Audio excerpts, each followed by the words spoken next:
Некоторые тут по несколько дней бегали с пулеметами, с автоматами. Російська БМП-3 знищена. Ближній бой у Домі культури села Благодатне. Те бойцы, что штурмовали это помещение, дрались как львы, молодцы.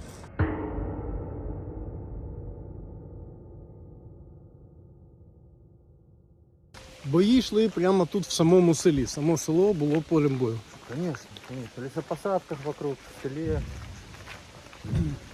У нас есть очень отважный, мужественный, храбрый заместитель командира бригады. В ответственный момент он Як позивний? Оскар. Позывной Оскар. Принял командование на себя и с группой бойцов осуществляли штурм и зачистку поселка. Угу. Непосредственно участвовал в бою. Предложили российским захватчикам сдаться. Они отказались. Были уничтожены. Російська БМП-3 знищена повністю. Вибух боєкомплекту. На БМП надпис Кабан. Коли було звільнено Благодатне під підрозділом, який ви маєте честь зараз командувати? 68-я егерская бригада совместно с дружественными подразделениями силы специальных операций, 3-й механизированный батальон президентской бригады и часть других подразделений, в том числе 74-й разведывательный батальон, Омега, еще несколько подразделений. Первый более-менее спокойный день здесь. Обычно здесь так спокойно не ходишь. Здесь на мине вчера чуть не подорвались. Точнее, мина подорвала. Ну, наш боец остался жив. Ну да, пощастило. Шел по дороге. Как она взорвалась, до сих пор не понял. Коли можна сказати, що ви були повністю зачистили вже село? 2 дня назад, если я не ошибаюсь, 2 дня назад был взял последний пленный. Ориентировочно здесь находилось больше роты, больше 100 человек россиян. Да, был контактный бой. Тут все, я бачу ці щільну зеленку, дуже зручну для дій піхоти, для оборони. Розумію, що тут характер, воля і жертовність зіграли ключову роль, да, у перемозі? Если пройти дальше, на южную часть, во многих домах вырыты окопы прямо внутри, подземные проходы в соседние дома, ну, так называемый, как я понимаю, чеченский вариант, когда из дома в дом можно переходить с землей. Поэтому подготовились нехорошо. Кто на векторе? Там двое наших. В этом гараже лежал российский пленный, зэк, заключенный, с перебитыми ногами, весь в крови. Он просил меня об одну, я его не бросал. Пришлось этого придурка эвакуировать впереди себя, потому что я ему пообещал. Да. Российские хулиганы, видимо, в тюрьмы работали некоторые церкви, потому что, как мы определили, часть из них на канатах залазила на крышу, затаскивали туда ПТУР, ракеты, работали с крыши клуба по нашей технике. Ну, здесь шли бои, в том числе прямые, контактные. В клубе на расстоянии буквально 1,5 метров. А, снаряд не вибухнув. 152. Не розірвався.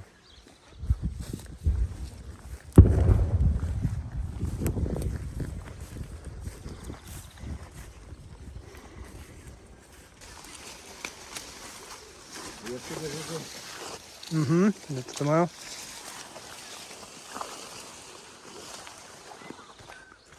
Труби відстріляні.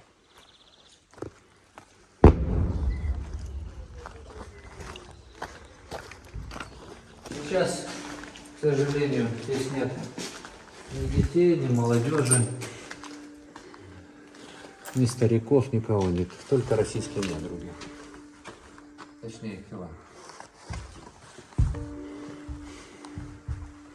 Запах тут сильний такий.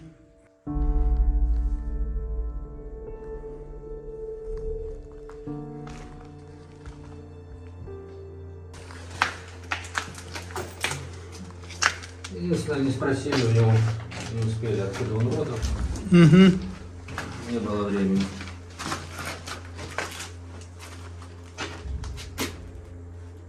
Ближній бой у Домі культури села Благодатне. Дивіться, стіни простріляні. Наші бійці, очевидно, штурмували село. Ну і от знищений російський солдат, який тут відстрілювався під сходами. Да, тут було запекло. Скільки вони відстрілювали, бачите? Здесь были не разорвавшиеся гранаты, я их все поубирал. Поэтому сейчас относительно безопасно. Но все равно надо подумать.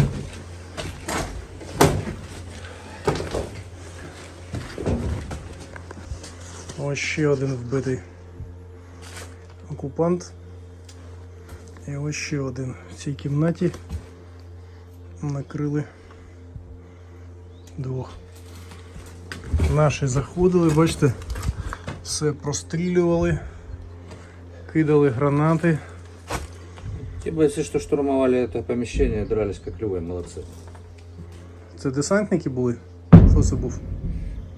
Морська піхота? Судя по допросу пленных, это 40-я, Петропавловск-Камчатская, Харбинская бригада морской пехоты ордена Жукова. Данные представители, те, что мы брали в плен, очевидно, и эти военнослужащие, уже мертвые, это заключенные. Разные статьи, мне в основном попадались за убийство. Некоторые из них утверждают, что заключили контракт, вполне возможно, не знаю. Для меня это не важно. І тут теж, дивіться, все простріляно. Кожен метр. Здесь гранаты я поубирал, но все равно аккуратно. Тем шагом. Довелось брати з боєм. Оці вирви в підлозі, це все вибухи гранат. І все постріляно повністю. Это наше знамя. Самое приятное, что сейчас здесь есть. Ну і ось тут українські воїни. Я так розумію, про яких ми казали. Оце хто повісив цей прапор? Заместитель командира бригады Оскар и командир РТГР, он же командир 4-й роты 2-го батальона 68-й егерской бригады, а также те бойцы, которые принимали участие в штурме 68-й бригады. Ось ще один знищений окупант. Прямо у залі Придется по книгам пройти. бібліотеки.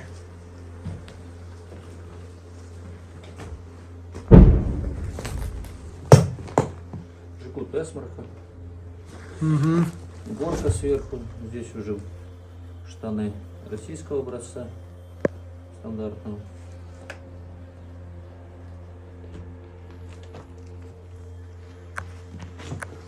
На фоне портрета Тараса Григорьевича Шевченко. Так, а вот этот боец отказался сдаваться, застрелился. Да, огрызались они. Некоторые тут по несколько дней бегали с пулеметами, с автоматами.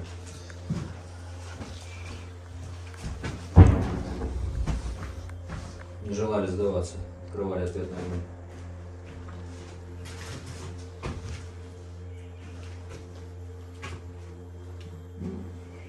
Если обобщить, сопротивление было довольно-таки ожесточенным.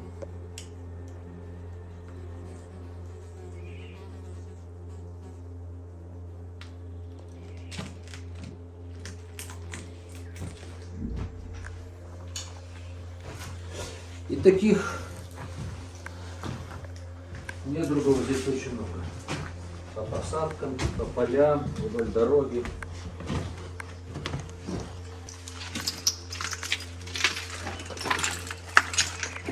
Довольно-таки серьезная ракушка. В этом здании шла.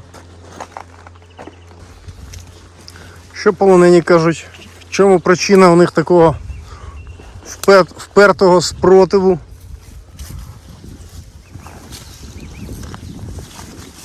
Спасение того, что мы будем испытать.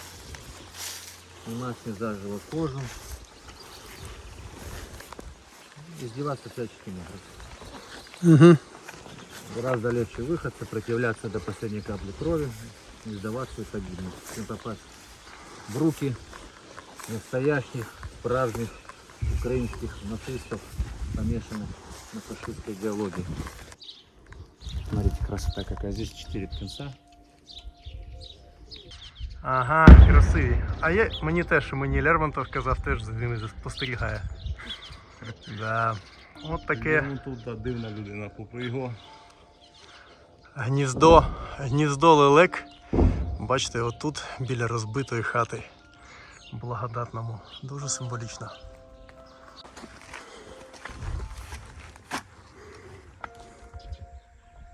Я не знаю, как называть эти цветы. Вот в названиях я абсолютно не разбираюсь. Но это красиво. Командир українського підрозділу, який звільнив Благодатне, якраз спеціально заходить подивитись на оцей чудовий витвір мистецтва, який робили люди, які жили у цьому будинку. А від будинку, на жаль, такого не залишилось нічого. Пряме ураження.